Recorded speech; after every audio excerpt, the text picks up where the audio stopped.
El legado de Pitágoras.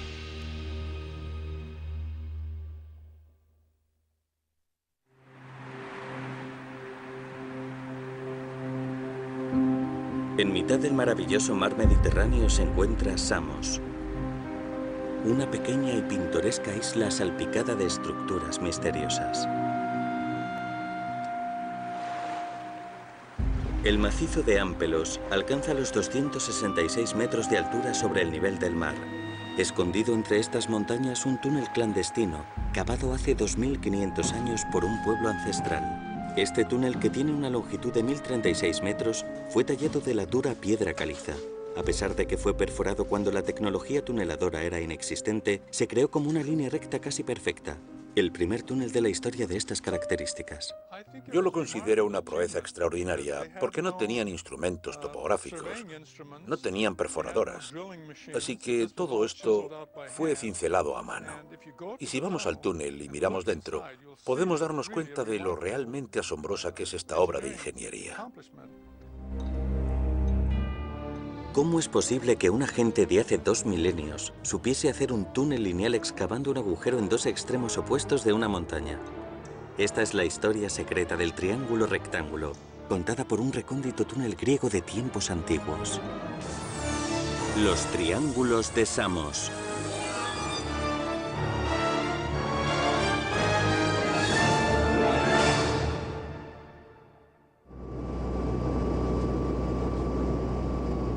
El mar Egeo es un brazo del Mediterráneo oriental, salpicado con más de 400 islas.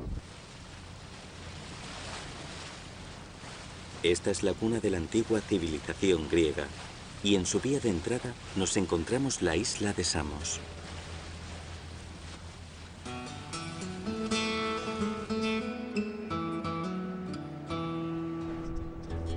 Samos es en la actualidad uno de los lugares preferidos por los griegos para pasar el verano, una isla afamada por su abundante y delicioso pescado.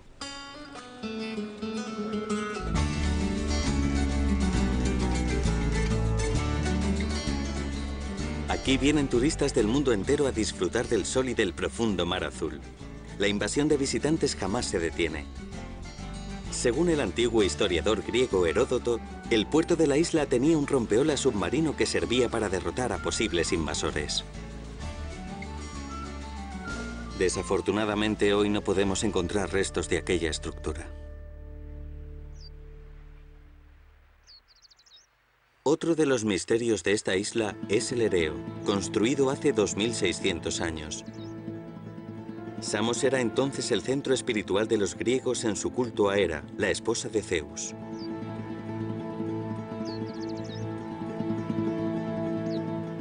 Fue el tirano Polícrates el que construyó esta gigantesca estructura en Samos. Polícrates el tirano, conocido tanto por su astucia como por su crueldad, consolidó su poder a través de un golpe de estado. Se dice que el famoso matemático Pitágoras abandonó la isla porque no podía soportar el brutal gobierno de Polícrates. Y sin embargo, la huella de Polícrates en la historia va más allá de su crueldad. Fue también un gran defensor de la ciencia y la cultura. Esto es evidente gracias a estructuras como el Ereo o el túnel de Eupalinos.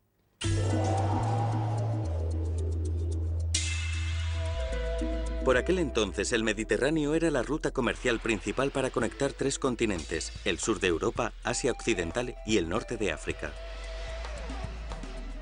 Anclada en el mar Egeo, Samos estaba en un punto clave del Mediterráneo.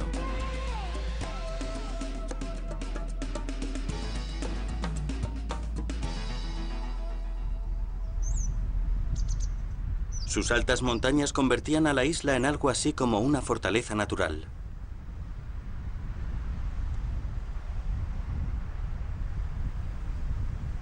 A la hora de construir los muros de su castillo, Polícrates el tirano sacó provecho de la geografía de la isla. En Samos, aquí y allá, se pueden ver los rastros de estas estructuras. El muro del castillo y la atalaya miran hacia el mar. Desde este castillo, Polícrates llegó a alcanzar la supremacía marítima sobre el mar Egeo. Samos está envuelta en un muro de 6 kilómetros de longitud.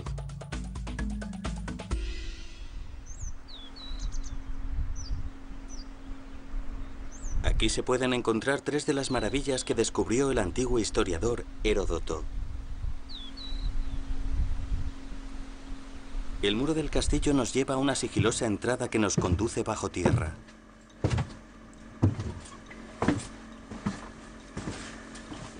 Una vez que entramos al estrecho pasadizo nos encontramos el túnel de Eupalinos, construido hace 2500 años por la gente de Samos.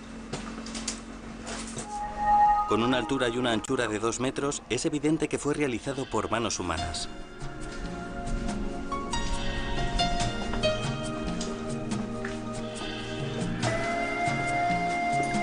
En la base de este túnel, un cauce subterráneo de agua.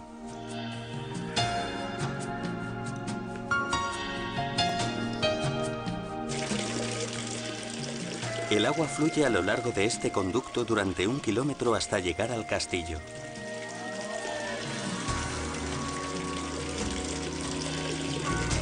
¿Con qué intención pretendían llevar agua al castillo utilizando este canal artificial? La ciudad de Samos estaba situada justo en la costa. Cada vez tenía más habitantes y por lo tanto cada vez necesitaban más agua. En las montañas del norte había agua de sobra. Así que la cuestión era cómo llevar esa agua a la ciudad.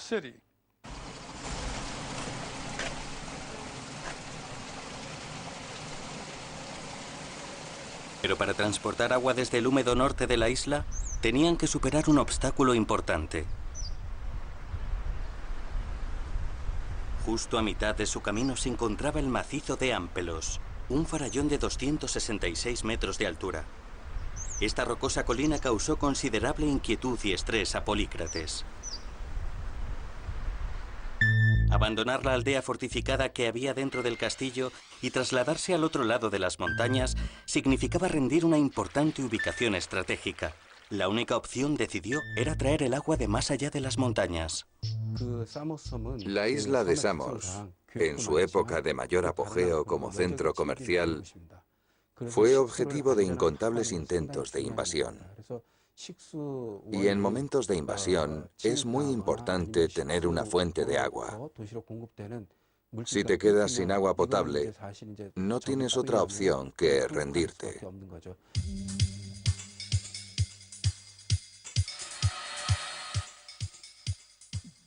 Finalmente, Polícrates decidió perforar un túnel debajo de las formidables montañas. Su objetivo era transportar agua desde Agíades, una fuente de agua en el norte, al castillo emplazado en el sur.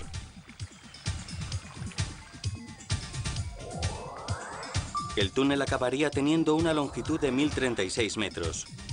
Realizar una perforación de esa longitud en línea recta y crear un cauce subterráneo de agua era una empresa colosal. La construcción comenzó conectando los lados sur y norte del macizo de Ampelos.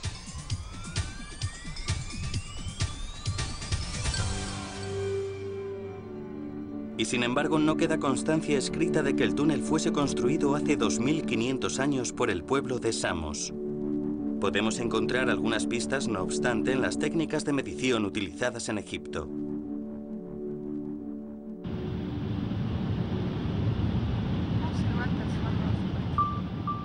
Desde Samos, el viaje en dirección sur a Egipto, la antigua cuna de la civilización, no es difícil de realizar.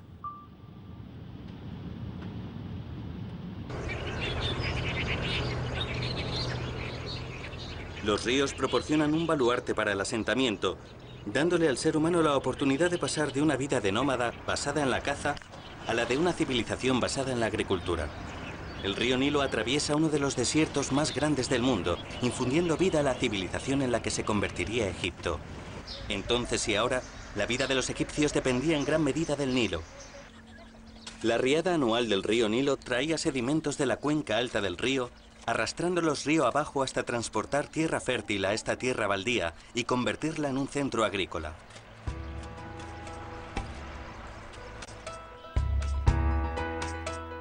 Además del río Nilo, también el sol era una fuente importante de culto para los antiguos egipcios.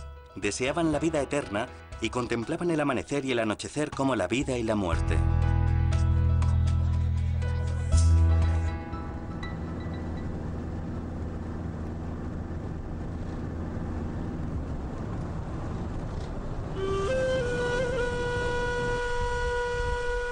En las orillas del Alto Nilo, Luxor, parte de Tebas, la capital del antiguo Egipto. En árabe la palabra Luxor significa muchos castillos. Luxor hace 3.500 años era una gigantesca megalópolis, según se dice, hogar de 10 millones de personas.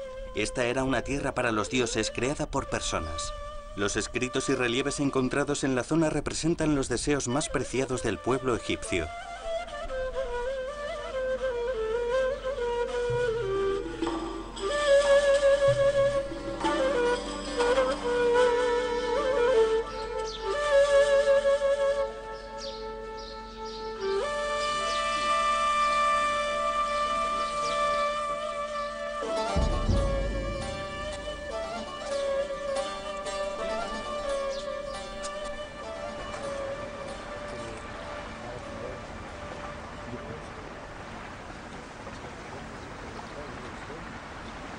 Egipto era el regalo del Nilo. Con el Nilo en el centro de su mundo, el este, donde se alzaba el sol, era el lugar de los dioses y los vivos, mientras que el oeste, donde se ocultaba el sol, al otro lado del río, era el lugar de los muertos. El Valle de los Reyes, al oeste del río Nilo, es el enclave de las antiguas tumbas reales. Detrás del lugar de descanso de los faraones y sus familias, los arqueólogos han descubierto las tumbas de 146 miembros de la nobleza egipcia. Entre las más famosas de estas nobles tumbas, la de Mena, el artesano que se encargó de las tierras de cultivo del rey.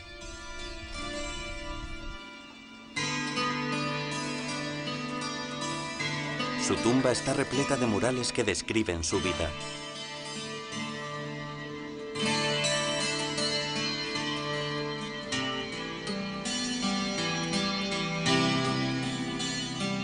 Según los observamos, podemos ver que tenía esposa, 2 hijos y 4 hijas. La vida de Mena es la típica de un noble egipcio.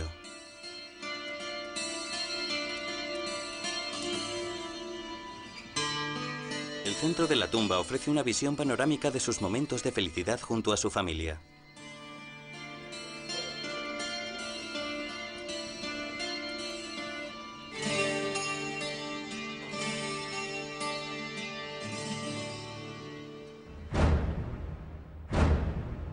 La parte interior de la tumba está realizada en forma de T, al igual que otras tumbas de miembros de la nobleza.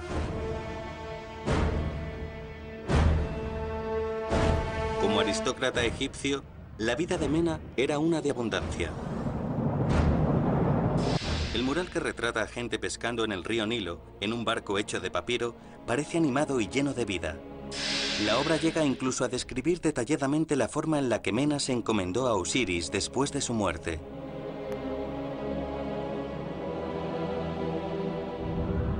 La entrada a la tumba muestra detalles de la cosecha y representa su rutina diaria como supervisor de las tierras de cultivo del faraón. El cultivo comienza con el arado de la tierra y la siembra de semillas. Una vez que el trigo ha crecido, 3 agricultores lo siegan con hoces y cargan con la recompensa. Cuando se cansan, se refugian bajo la sombra de un árbol. Mientras sus bueyes trillan el trigo con sus pisadas, los agricultores separan el grano de la barcia. Ya anciano, Mena observa la escena y escribe algo.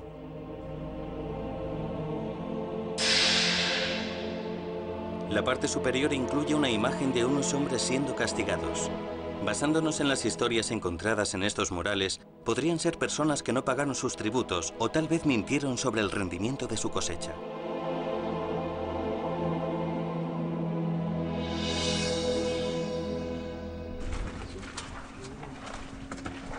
Otro punto que llama la atención son los 3 esclavos y una cuarta persona tirando de una cuerda.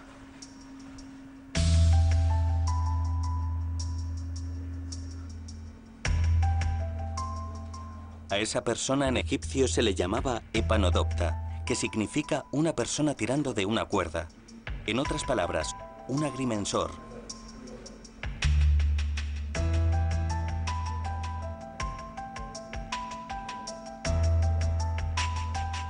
En aquellos días, la cuerda era la herramienta más importante del agrimensor.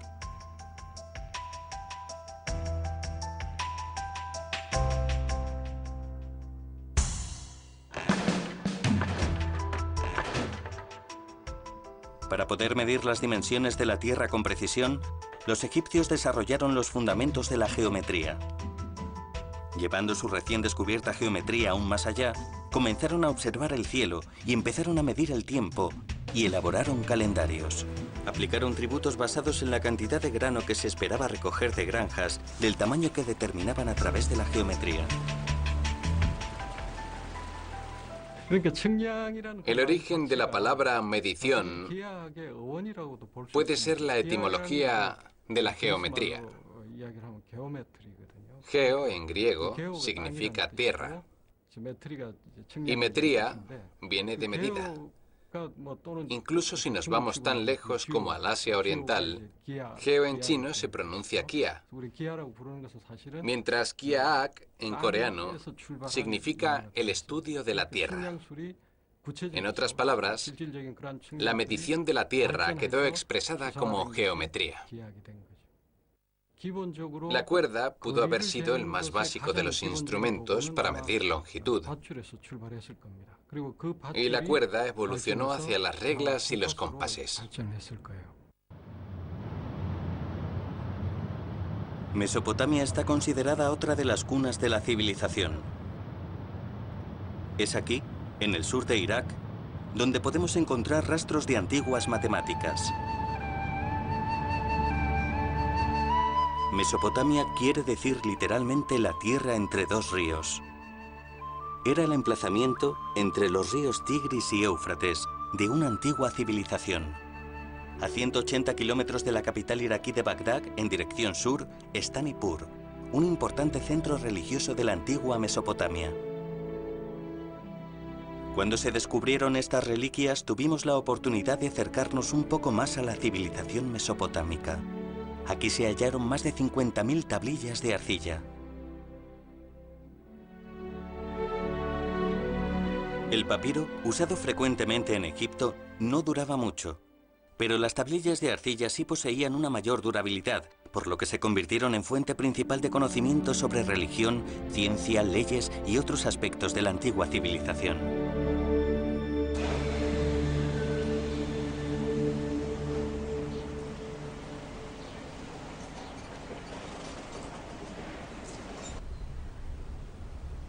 La Universidad de Yale en Estados Unidos hospeda varias tablillas de arcilla que contienen información sobre antiguas matemáticas.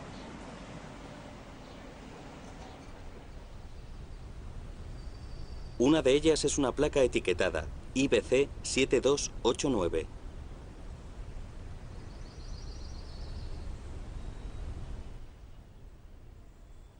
El profesor Christopher Agnanostekis está especializado en la investigación de las matemáticas de la antigua Babilonia y siente un interés especial por averiguar cómo midieron los antiguos babilonios la longitud de un segmento en una figura que forma parte del IBC 7289. Esta tablilla de arcilla fue utilizada por los babilonios como cuaderno de matemáticas hace 3.700 años. Representa la longitud exacta de una línea diagonal a través de un cuadrado con una longitud de lado de 1. ¿Cuál era el propósito de esta información? Yo creo que formaba parte de la educación general. Al igual que hoy en día, se supone que debes saber algo de matemáticas. Pero no todo el mundo tenía que aprenderse esto. Eran básicamente los escribas, la gente que escribía cosas, que llevaba contabilidades y gente implicada en el comercio.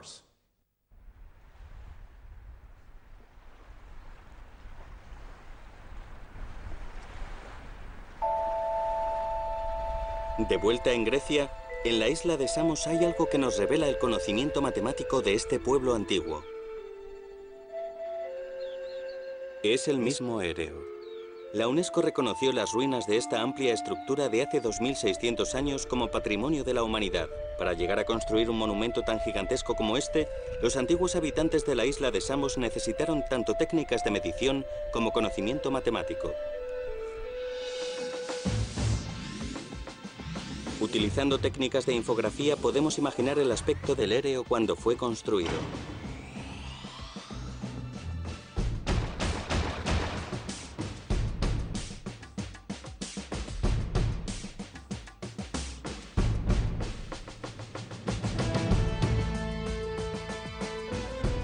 La forma tan segura en la que construyeron una estructura tan enorme como esta, utilizando únicamente columnas y vigas transversales, es un misterio.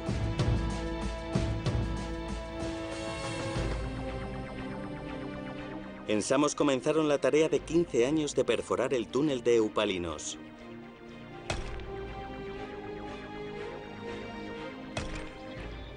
Era una época muy anterior a la invención de los equipos tuneladores. El esfuerzo entero dependía de cinceles y manos humanas. Se dibujaron los planos. La idea era comenzar en ambos lados de la montaña. El problema era cómo encontrarse en un mismo punto, a mitad del túnel.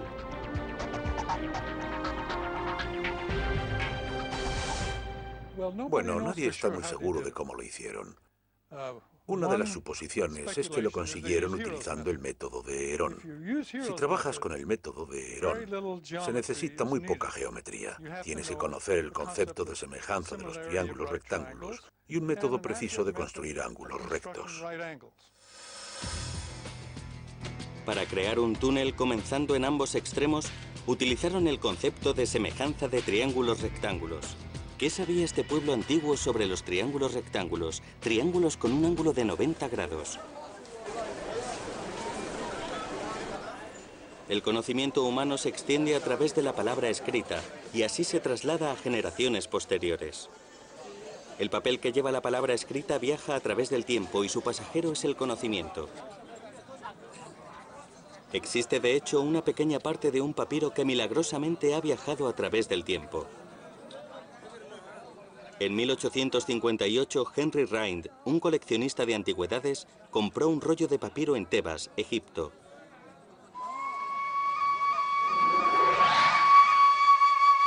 Más tarde acabaría siendo conocido como el papiro Rind. Este antiguo papiro, que se calcula puede tener 3.600 años, es el libro de matemáticas más antiguo jamás escrito y hoy forma parte de la colección del Museo Británico. El papiro es una planta juncácea que crece en las pantanosas aguas a orillas del río Nilo. Los antiguos egipcios cultivaban papiro para confeccionar una especie de papel, también llamado papiro.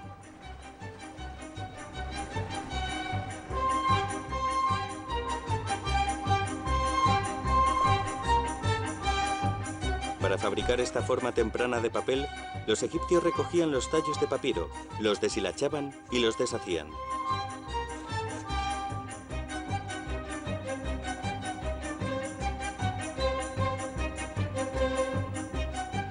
Poco a poco juntaban los tallos unos junto a otros en una cuadrícula y los martilleaban hasta esparcirlos uniformemente.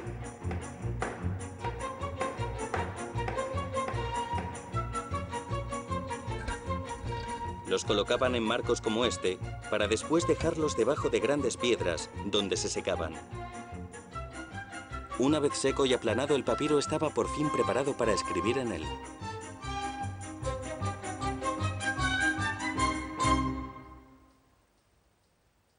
En este papiro registraron los egipcios todo su conocimiento.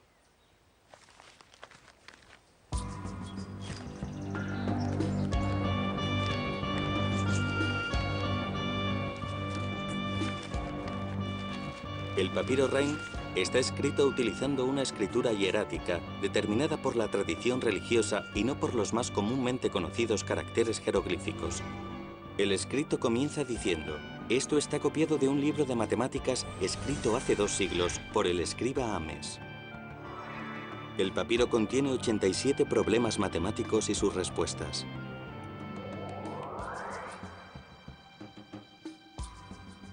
La pregunta 51 trata sobre la medición del tamaño de un área triangular de tierra. Para medir el tamaño de un triángulo isósceles, el documento indica que primero hay que dividirlo en 2 triángulos rectángulos.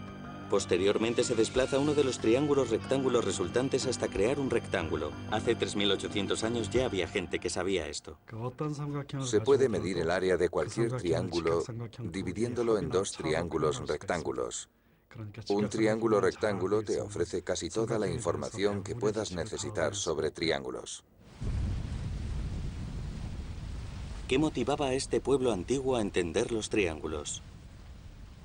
¿Qué planeaban hacer?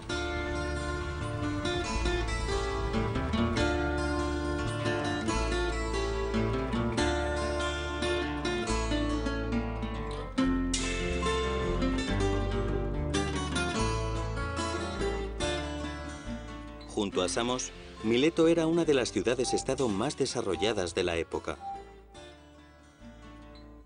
Ciudad portuaria, prosperó como centro del antiguo comercio marítimo.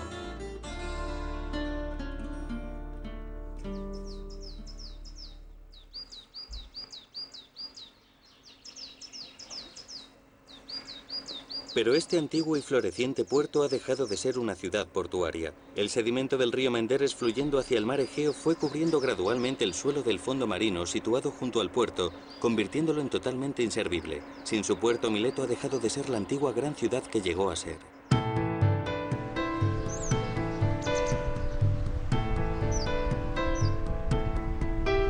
Las ruinas de los grandes proyectos de construcción que salpican la zona son un testamento del maravilloso centro cultural que fue en su día.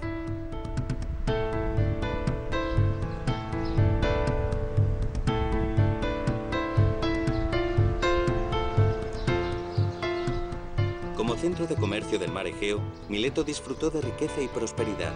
Al mismo tiempo, también se convirtió en un centro para el conocimiento y el estudio.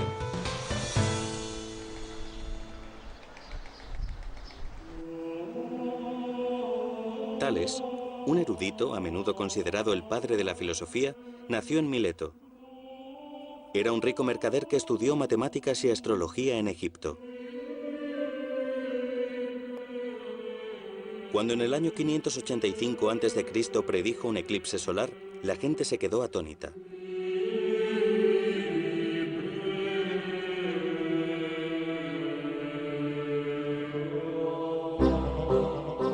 Creía que el mundo se originó del agua. Entre sus logros, el ser considerado el primer matemático griego. Demostró además que un triángulo isósceles tiene los mismos ángulos básicos, mientras exponía que dos triángulos son congruentes cuando uno de sus lados comparte la misma longitud, y los ángulos al final de ese lado tienen la misma medida. Su conocimiento matemático no estaba solo en su cabeza. Tales sabía que si uno utiliza las propiedades de los triángulos, es posible medir altura y longitud de manera sencilla en el mundo real. Y dedicó especial atención al ángulo recto. La similitud entre triángulos rectángulos fue explotada por Tales de Mileto, que vivía en Asia Menor, justo enfrente de la isla de Samos. Fue capaz de averiguar la altura de una columna midiendo la longitud de la sombra que proyectaba sobre el suelo y comparándola con la sombra del bastón que llevaba en ese mismo momento. Aprendió matemáticas y ciencia en Egipto y comenzó a interesarse por la altura de las enormes pirámides.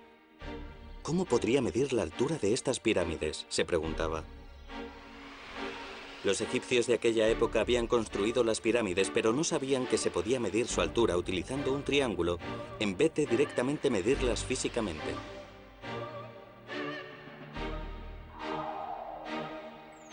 Pero Tales fue capaz de medir la altura de las pirámides utilizando la longitud de su sombra. Utilizó un palo. Dibujó un triángulo en el que un lado era un bastón que salía perpendicularmente del suelo junto a su sombra. A continuación midió la longitud de la sombra de la pirámide y averiguó su altura.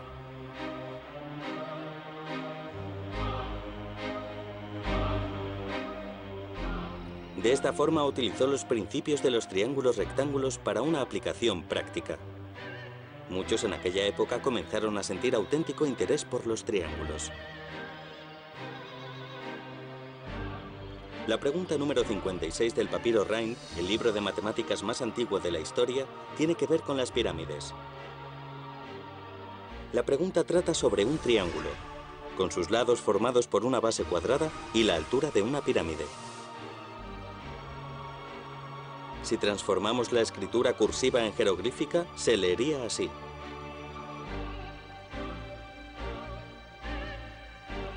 Averigua el sequet de una pirámide con una base cuadrada, con un lado de 360 y una altura de 250. El término egipcio sequet hacía referencia al ratio de los dos lados que forman el ángulo recto en un triángulo rectángulo. La pregunta indica que según este ratio o proporción, el ángulo de los otros catetos con respecto a la hipotenusa del triángulo cambiaría de acuerdo con este ratio.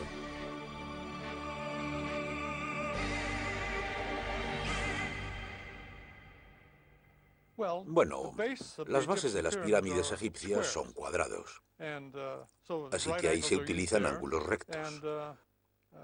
Y evidentemente las caras son triangulares. Así que los triángulos juegan un papel fundamental en la construcción de las pirámides.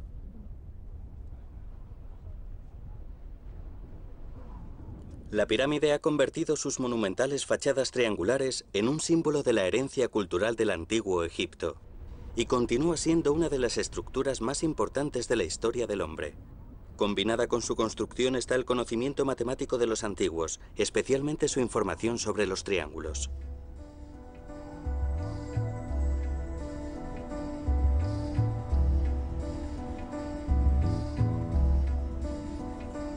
En cierto modo, el conocimiento del triángulo se convirtió en la matemática que forjó la civilización. Y también en la sabiduría de la vida diaria, tan suficientemente importante y suficientemente esencial, que se ha mantenido con el paso de los siglos.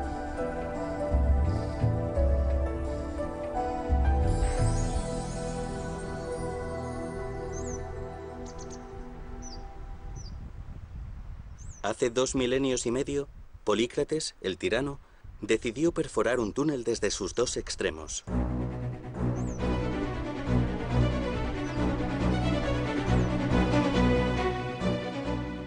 No existen datos que indiquen cómo decidieron su dirección o su altura, desde cualquiera de los lados. Y sin embargo, era una línea casi perfectamente recta, una increíble proeza de ingeniería. Entonces, ¿cómo lo hicieron posible?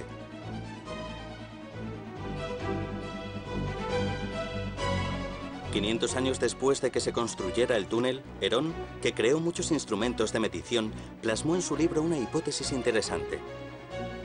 Para mantener el mismo nivel, al perforar un túnel recto, utilizaron ángulos rectos. Comenzando en el extremo norte del túnel y manteniendo el mismo nivel, si nos movemos solo en ángulos rectos mientras circundamos el lado occidental de las montañas, podemos averiguar cuánto nos hemos movido hacia el oeste y hacia el sur desde el punto de partida.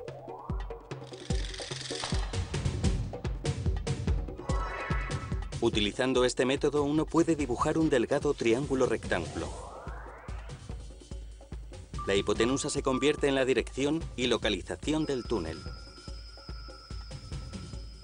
Se pueden dibujar dos triángulos similares más pequeños que compartan la misma hipotenusa con el triángulo mayor, situado en las entradas norte y sur, lo que quiere decir que la dirección ha quedado finalmente establecida.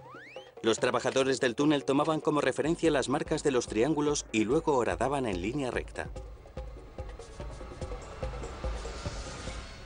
Existen dos problemas a la hora de perforar este túnel. Uno es asegurarse de que las dos entradas estén exactamente a la misma altura.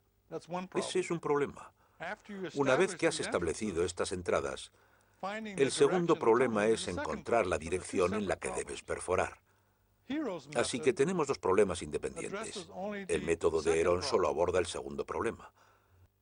Al dar la vuelta a la montaña en una trayectoria rectangular con variables y medir las diferencias entre las distancias, digamos este-oeste y norte-sur, con el método de Herón, puedes averiguar los dos catetos de un triángulo rectángulo y la hipotenusa sería la línea del túnel. Pero este método asume que todo está en el mismo plano. El resultado es un túnel recto. Podemos comprobar la meticulosidad matemática de la gente de Samos en su arquitectura.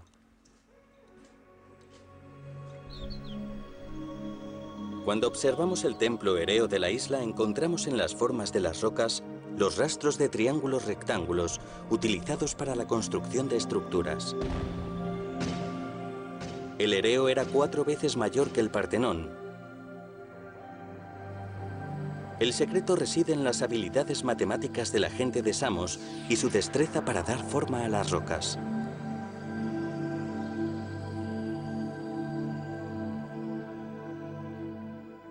Tenía, no sé, 200 columnas de 30 metros de altura.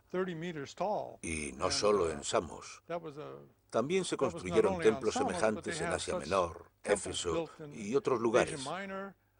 Así que los griegos eran arquitectos extremadamente hábiles a la hora de diseñar estos magníficos templos. Y además también eran especialmente hábiles a la hora de tallar las rocas que utilizaban para que luego encajasen perfectamente. Porque todas las columnas estaban, digamos, en cortes, y un corte se colocaba encima de otro, y para conectar y unir las piezas colocaban algo entre ellas. Ahora que ya disponemos de la solución al problema establecer dirección, ¿cómo resolvieron el problema del mantenimiento de niveles? Muchos eruditos asumen que para resolver este problema los arquitectos de Samos pudieron haber utilizado medias tuberías. De hecho, cerca del túnel se encontró una tubería, lo que apoyaría esta hipótesis.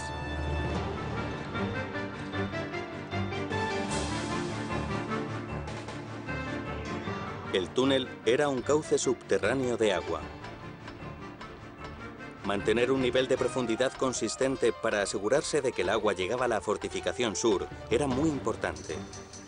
La gente de Samos tuvo que haber instalado conductos alrededor de la montaña y observar cómo fluía el agua hasta verificar que los dos lados estaban al nivel correcto.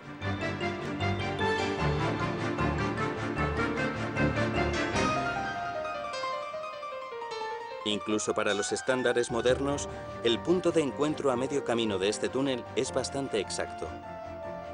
Pero antes de encontrarse en la mitad, la gente que estaba cavando desde el norte realizó un giro a la izquierda. ¿Cuál fue la razón de este cambio direccional?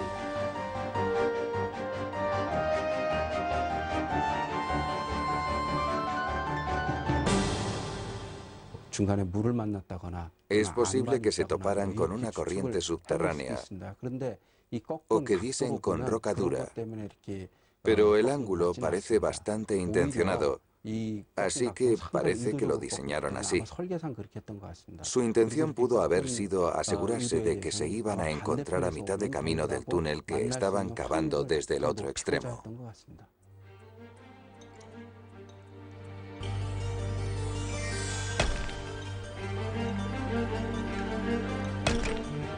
«15 años después de comenzar el túnel, los trabajadores por fin pudieron oír los martillos y cinceles del extremo opuesto. La diferencia de profundidad del lado norte al lado sur es de tan solo 60 centímetros. La gente que estaba cavando por el lado sur habría visto las rodillas de los trabajadores del lado norte. El túnel estaba por fin terminado. Lo más parecido en tiempos modernos sería el túnel del Canal de la Mancha, que fue perforado desde ambos extremos para acabar encontrándose en medio. Pero evidentemente tenían todo tipo de equipos modernos y fueron muy precisos. El hecho de que estos antiguos habitantes de la isla de Samos cavasen desde los dos extremos y se encontraran en el medio es verdaderamente increíble. Demuestra que tenían bastante destreza y bastante sentido común. Sabían lo que hacían, a pesar de no necesitar mucha matemática. En la ciudad portuaria de la isla de Samos hay una estatua de Pitágoras. Es un monumento esculpido en bronce con la forma de un triángulo rectángulo, con el propio matemático formando uno de los lados. El matemático es el insigne Pitágoras, que daría nombre al teorema de Pitágoras.